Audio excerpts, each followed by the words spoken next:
नमस्कार बंधु मैंने आम चैनल को आपण मानक स्वागत करुच्ची मो शुभ। आज आम बनइबा स्वादिष्ट मुग डाली डालमा। डेरी नक चलतु बनइबा।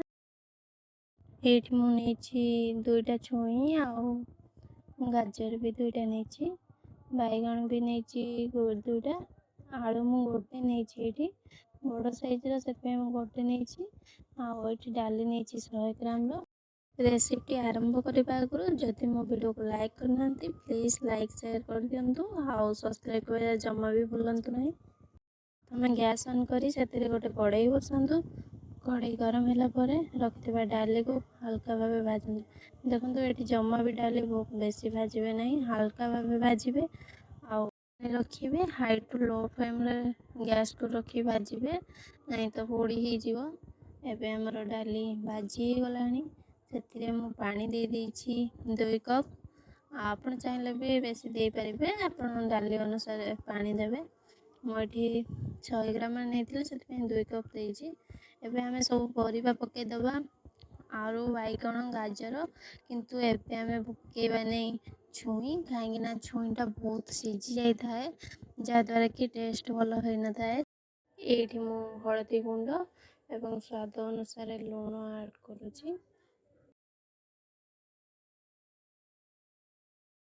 5 मिनिट एबे ढांकी दबा।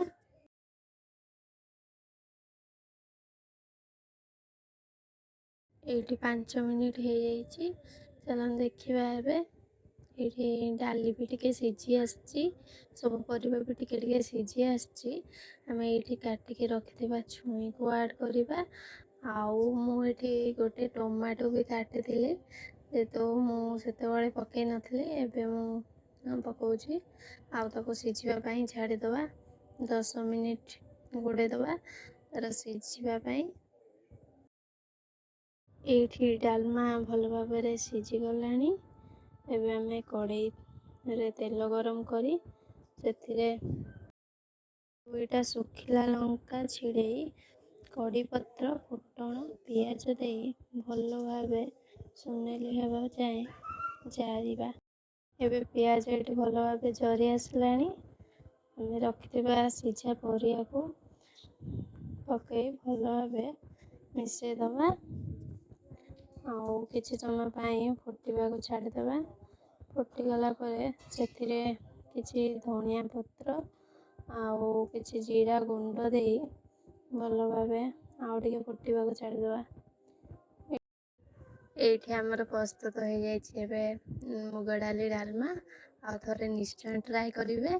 गरम भात से बहुत भल लगे।